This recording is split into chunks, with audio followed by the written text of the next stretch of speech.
போன வாரம் புதுப்பேட்டை பகுதியில் ஆதரவற்ற வீடில்லா நாய்களுக்காக ஒரு அமைதி பேரணி நடந்துச்சு.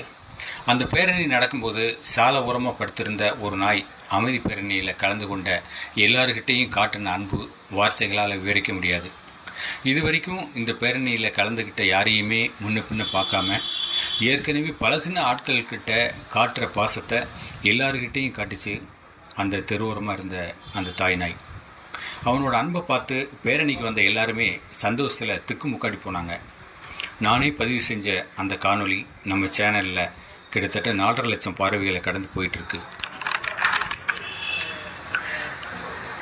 அந்த நாய் இன்றைக்கி திடீர்னு இறந்துட்டதுன்னு கேள்விப்பட்டு ரொம்ப அதிர்ச்சியாக இருந்தது. இந்த தாய் நாயோட பேர் மகராசி. 4 வருஷமாக பிரியா தமிழுங்கிற ஒரு சகோதரி வீட்டில் சாப்பிட்டு அந்த பகுதியிலேயே வாழ்ந்து வந்த இந்த தாய் நாய் இன்றைக்கி மதிய